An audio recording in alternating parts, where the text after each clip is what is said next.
We do have back with us Sarah Abdelshamy from the Palestinian Youth Movement. Sarah, thank you so much for being with us. Thank you for having me. Well, it's really an honor to have you. I think those who are, followers of Breakthrough News had the opportunity to see some of the massive march in solidarity with Palestine in Ottawa this past weekend. But I guess, for those of us watching in the United States, or, Canada is always presented as sort of the kinder, gentler country in North America. So talk a little bit, if you could, about what Canada's, relationship is to Israel. Yeah. I think first and foremost, to understand Canada's support for the Zionist state of Israel, it's actually really crucial to note that what we're seeing today is not just the culmination of 75 years of Zionist aggression, but it's actually the culmination of Western imperialism in the region at large, right? And that Canada is actually a central part of US-led imperialism. So Palestine has been under 100 years of occupation, first by the British and then by the Zionists. And Israel was actually created by the backing of the British Empire and is now being backed by US imperialism with the support of Canada and the European Union. So I'm starting here because, when we understand Zionism as a project of imperialism, we can better understand Canada, America, and Western countries' support for Israel at large. And specifically here in this context, which is, the war on Gaza, Canada has actually pledged its support for Israel's mass genocide of the Palestinian people in material, diplomatic, as well as military ways. So, in 2021, when Israel was attacking Gaza, Canada's arms exports to Israel increased by 33%, and they exported $26 million a year in military goods to Israel. So I actually want to pause here and kind of speak about two different, companies. The first is INCAS, which is a global conglomerate with multi-million-dollar contracts, and the headquarters are actually in Toronto. So the Israeli occupation forces and the Israeli police are both clients of this company. And this company sells remote-controlled weapons that are attached to tanks and armored vehicles. And this actually allowed soldiers to shoot weapons like machine guns, grenades, and cannons from the safety of their vehicles at a much faster rate than they would normally if they were to shoot them manually. And the headquarters are in Toronto. So another thing is, one of Canada's largest banks, which is Scotiabank, has a $500 million investment in Elbit System, which, we know all too well, is an Israeli company that arms Israel's genocide against Palestinians. So this is why over the past couple of weeks, we've seen people take up escalatory actions and block or even picket weapons manufacturing companies and banks that are invested in weapons manufacturing, including both INCAS and Scotiabank. And, the longer that this genocide has gone on for, the more diverse the companies that activists target become. And, this just goes to show that there's a long, long list of silent killers that are in our own backyards. And of course, aside from the weapons export, Canada plays a really critical diplomatic role in supporting Israel. So we saw this on October 27. Canada actually voted to abstain on a UN General Assembly resolution that was calling for a ceasefire. And this is pretty consistent with the Prime Minister Justin Trudeau's continued refusal to call for a ceasefire, despite, activists across the country from coast to coast protesting his presence, in front of conferences, mosques, restaurants, public appearances, etc.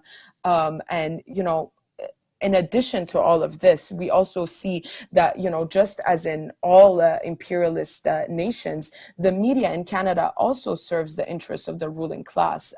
We have media outlets here that are essentially working overtime to build public support for Israel's genocide against Palestinian people.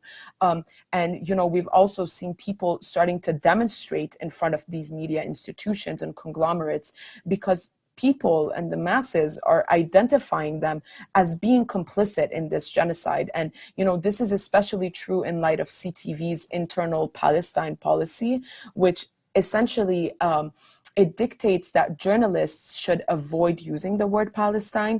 And, other journalists have come out to say that there's, a culture of fear that is being cultivated inside these media outlets, specifically CTV, that is suppressing the critical coverage of Israel's war on Gaza. So, we see most mainstream outlets using terminologies like Israel-Hamas war, the Hamas-run Gaza Health Ministry, Palestinians die, but Israelis are killed. And, this is all part of a broader campaign, not just of deterring people from participating in displays, in public displays of support for Palestinian freedom, but it's a wider campaign of manufacturing consent and building public support for this genocide. But, despite all of this, despite the Canadian political class and the media's best efforts, over 71% of Canadians supported a ceasefire as of mid-November. And organizers across the country, including the Palestinian Youth Movement, we've been working very hard to build a mass movement that confronts Canada's complicity in the Israeli genocide and explicitly tries to shatter this perception of Canada as, like you said, the US's nice neighbor. And, we're working to organize the masses in a way that actually reflects this reality, which is, the Canadian imperialism continues to benefit from this genocide and the surveillance and repression of Palestinian communities and movements right here in North America. I mean, there's something to be said that so many of these settler colonies around the world are Israel's biggest supporters, whether we're talking about the US or Canada or Australia. But, I'm curious, as we've seen in the United States, this play out domestically, at least, where you just have this wave of repression and censorship and people's livelihoods being threatened for speaking out, specifically targeting the Arab community, the Muslim community. I imagine there's something probably similar happening in Canada, despite the fact that we like to think our neighbors up north are somehow more civilized than the U.S. Is that something that people are dealing with as well in Canada, whether we're talking about in their workplaces, on college campuses, issues of harassment? I don't know if there's been any issues of anti-Arab, anti-Muslim violence, but if you could maybe speak to that. Yeah. Absolutely. For as much support as we've seen across the country from coast to coast, we've also seen since October 7 efforts to magnify repression and defamation of Palestinian organizations and generally just of support of Palestine, right? So I'll give a couple of examples. So we have B'nai B'rith, right, which is a rabid right-wing anti-Muslim, anti-Arab group that has, pretty actively carried out campaigns and released statements that target Palestinian grassroots organizations. In the statement, B'nai B'rith wrote, with the support of Canadian politicians, urging Canadian police across the nation to shut down protests for Palestinian freedom that are taking place in Toronto, in Montreal, in Ottawa, and in Vancouver.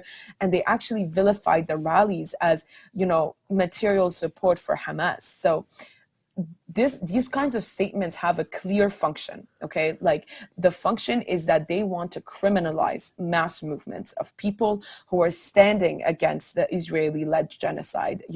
They want to wreak havoc across Palestinian communities. And they, most importantly, want to increase state surveillance and repression, which according to the National Council of Canadian Muslim, we've actually seen 1,300% increase in the number of hate incidents towards the Palestinian and Muslim communities in Canada since October 7. In Montreal, which is where I'm based, a woman with a Palestinian flag on her car was verbally harassed by a pro-Israel woman who identified herself as Lauren Wise. And, Lauren Wise then proceeded to hit the woman's car twice before driving away. In Calgary, a protester was arrested and charged with hate-motivated disturbance for chanting "from the river to the sea."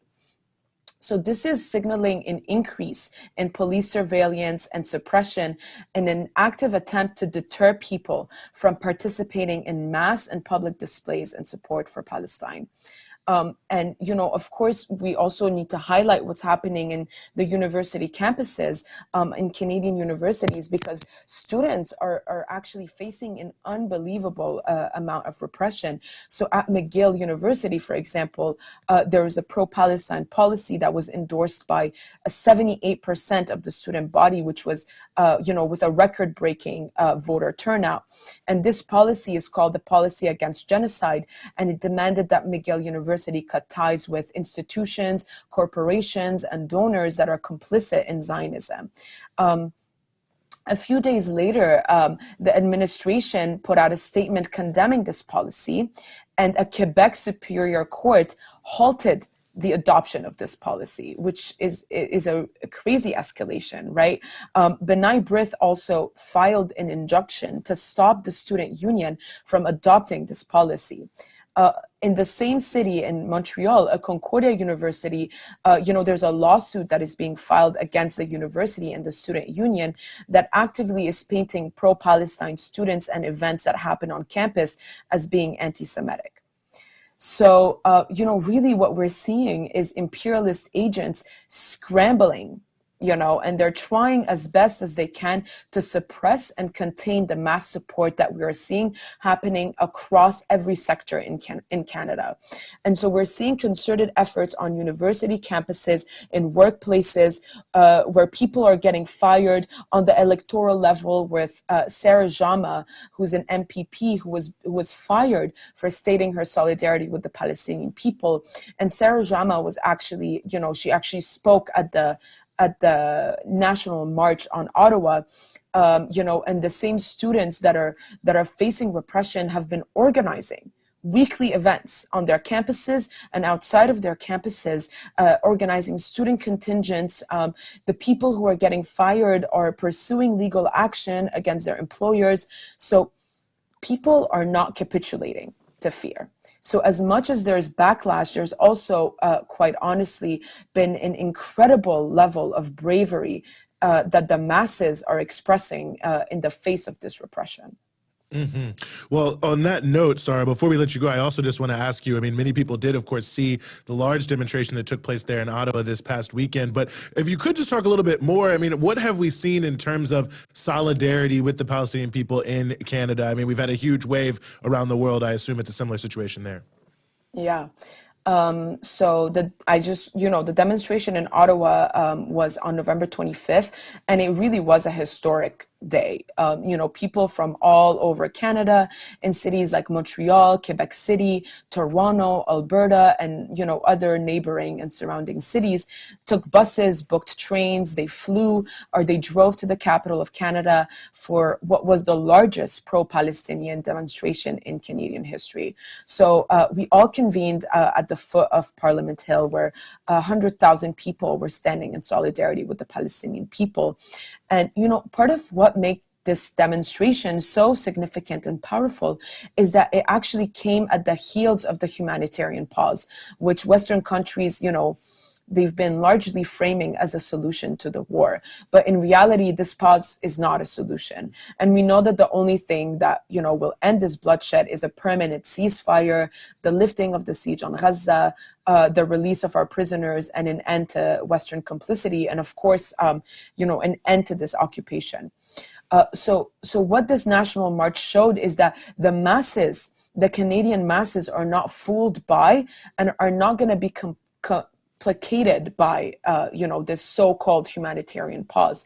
And that is precisely why 100,000 people in Canada took to Parliament Hill. And it was to make our demands very clear, to say that we see through this hypocrisy. And, we know that 5 days is not enough to bury our dead, to mourn the lives of the over 20,000 people killed. It's not enough to recover people who are still under the rubble. People need to be treated. Thousands of injured civilians need to be treated. And after this pause, Gaza will still be under a land, air, and sea blockade, as it has been for 16 years, where Israel controls everything that goes in and out. Gaza's infrastructure has been been completely leveled, they're going to be needing an extraordinary amount of medical aid and access to building materials to actually be able to rebuild their lives and rebuild their homes that have all been destroyed.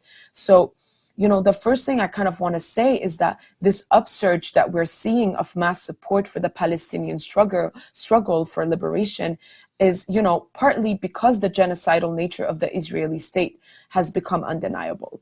We're seeing a state that made the decision to murder 20,000 people because of the humiliating military defeat that they suffered at the hands of the Palestinian people. The prisoner exchange that we're seeing take place now was on the table on October 8th. And yet Israel chose to wreak death and destruction on Gaza and achieve none of its military goals.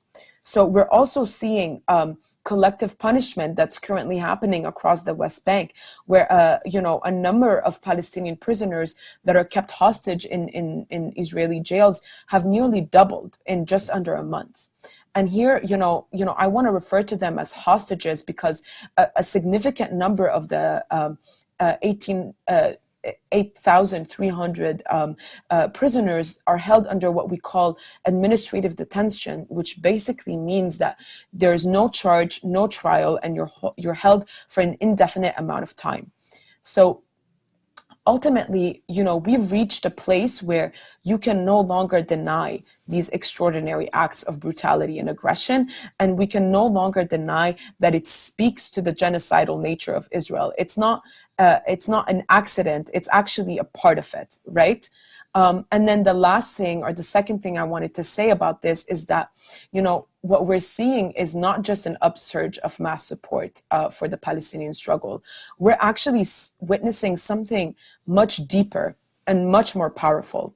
We're witnessing a shift in mass consciousness globally, right? So what the National March in Ottawa showed us is that the people are recognizing the contradictions. They are recognizing that the so-called democratic countries like the US and Canada are supporting this genocide. And these are countries that have never hesitated before to sanction countries, to place them under embargoes. If we look at Cuba, for example, Cuba has been under decades-long policies of economic embargoes at the hands of the US empire. And this embargo has a specific aim, which is to prevent Cuba from fully exercising its right to self-determination. And actually, this embargo amounts to an act of war. And despite the mounting pressure to remove the blockade, the US continues its attack on Cuba precisely because they present a real threat to imperialism, not just in their region, but in the world. So here we're talking about, Western countries that have interfered in the political, economic, military, and domestic affairs of countless countries across the world, but especially in the global south. They have launched coups, they have placed them under embargoes, they have waged wars, all in the name of human rights and democracy.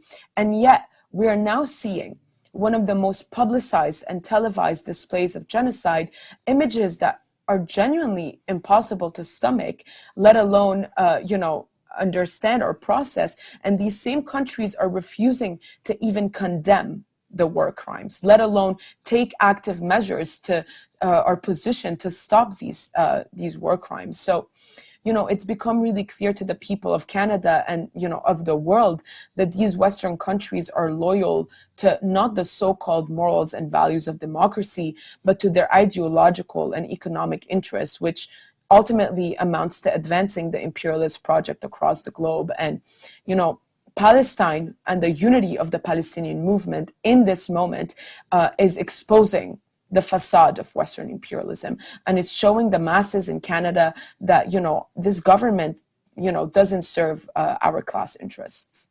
Mm-hmm. Sarah Abdelshamy, an organizer with the Palestinian Youth Movement, we are very, very thankful for you giving us some of your time here in the Freedom Side. Thank you. Manolo De Los Santos, co-executive director of the People's Forum and researcher at the Tricontinental Institute for Social Research, joining us to talk a little bit more about the global scene. Manolo, as always, thank you so much for being with us. It's a pleasure to be back with you, Eugene and Rania. Well, it's our pleasure to have you here. You know, many, many months ago, I remember we had you to talk about Ukraine. And one of the things we were talking about in that context was how much, you know, the vast majority of the world was deeply at odds with the Western nations. And it seems, you know, looking at the UN vote around the issue of a humanitarian truce or ceasefire, from what we've seen with the protests happening around the world, statements of the government, that this is yet another issue that reflects the erosion of U.S. Western hegemony on the global scene. Do you think that's a fair statement? It's a completely precise statement. I would say, and add further, that what we are seeing right now is a global rebellion of the peoples of the South, who are pretty much, for the first time in 3 decades, trying to actually live out their sovereignty. They have independent policies that favor their own people. And I think in relationship to what's happened in Palestine, it's also a simple reaction to just the total distortion of the truth and reality that the US and their ally Israel have put on the global stage. Who can look at what's happening in Palestine and think otherwise?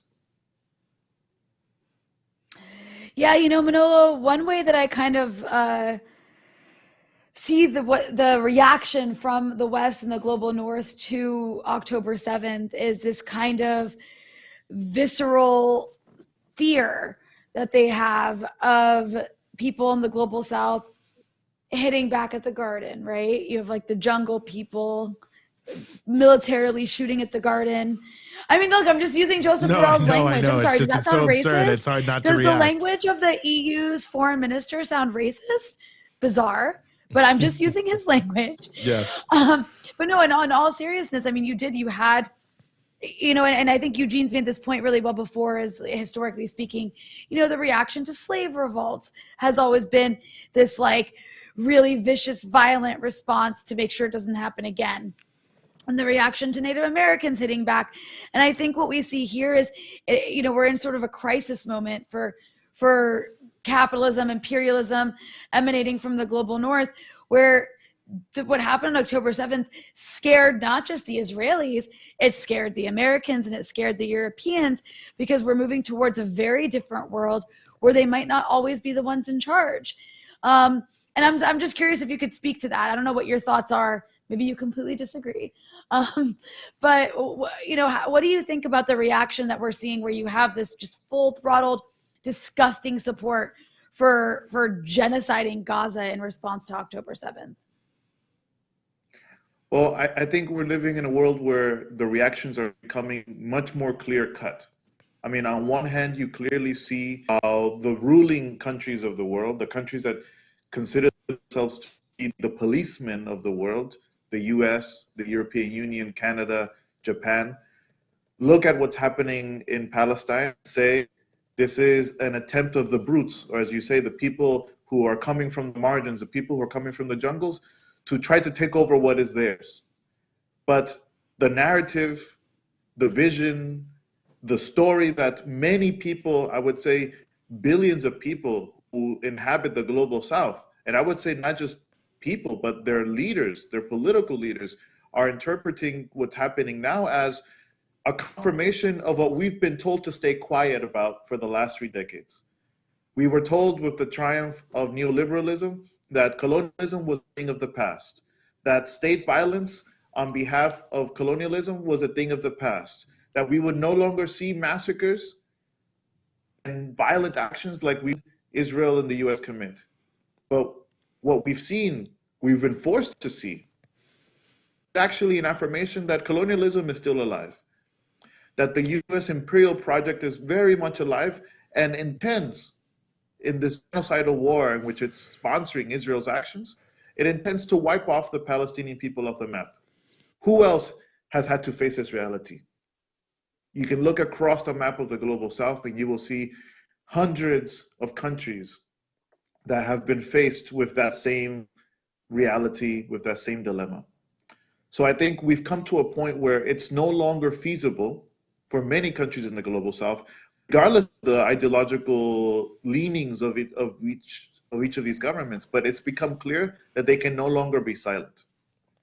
Because if we were to allow, under the current circumstances, for the people of Palestine to be wiped out in a shameful genocide, we know many other countries are next on the list. Because the project that the US is imposing with its bodyguard, with its Praetorian Guard called Israel in the region, it's not simply to wipe out the Palestinians, to impose its political and economic agenda on the rest of the region, and I would say the rest of the planet. Like we were talking in the past about Ukraine, and we did now with Palestine, it's clear that new lines are being created, new fault lines are being created in the world politics today. And at this point, if you don't have the courage to stand up for Palestine, it's almost like you are putting yourself at the back end of history, unable to see what's happening, and that there's a moving train of global outrage for Palestine that is moving quite fastly before our eyes. We either get on it or we will be crushed by it. And I think that will be the fate of Israel. It will be crushed by the global outrage that the world is experiencing. Well, I'm glad that you pointed out the fact that it is really global and we're seeing a lot. And when we talk about the issue of quote unquote multipolarity, the question is, what are the different poles that are emerging? We've seen a pretty clear one, through the ALBA countries in the Americas presenting a very strong social vision. I mean, what have we seen from countries like Cuba, especially Venezuela and others, in terms of how they have responded to what's happening with this genocide in Gaza? I mean, we have in general been seeing this tendency of many more countries officially speaking out. I mean, we have countries like Colombia and Bolivia that have, spoken out and have recalled their ambassadors, Belize, Chad, and many other countries around the world. But we have to recall the, I would say, courageous position even before October 7th. The fact that countries like Cuba broke relations with Israel in 1973, and since then have been the only country in Latin America who refuses, on all terms, in the most harshest of terms, to have any relations with Israel is remarkable. The fact that countries like Venezuela broke relations with Israel in 2006, at a time when it wasn't a popular thing to do. And both of these countries not only have, in a sense, been the clarion of consciousness for the rest of the region, and I would say for the rest of the world, they have sought to actually mobilize their people. I mean, last week there was, I think, the only march in the world led by a head of state, the Cuban president, Miguel Díaz-Canel, in support of the Cuban and Palestinian solidarity movement. And he spoke at this rally clearly saying, not only do we support the call for a ceasefire, but we support the legitimate struggle of the Palestinian people to have a free and sovereign state. And I think this is just a demonstration of both the historic links between the peoples of Palestine and Latin America, and particularly Cuba. Also that countries like Cuba, who in many ways are under heavy attack from the US, are not hesitating, are not afraid, are actually willing to take the courageous stand of being in solidarity with Palestine, whatever it may cost. It may cost many more years under the US blockade for Cuba, but that is not something that the Cubans, and they have articulated this very well, are willing to even consider when it comes to standing up or not for Palestine. Do you think there's ever a chance that we go back? It just kind of feels like we're in a new era after this in terms of the way the vast majority of the world perceives the United States and its European partners moving forward. It just seems like this has really shattered whatever existed before October 7th.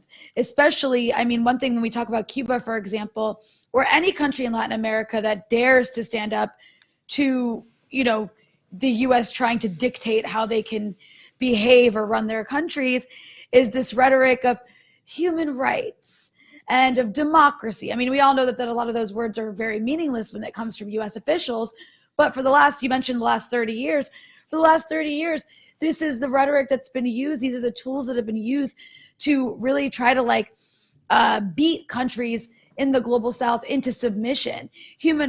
Coups and destabilization campaigns in the name of human rights and democracy and abiding by liberalism and humanitarian values. It doesn't seem like any of that will be possible after what the US has supported in Gaza.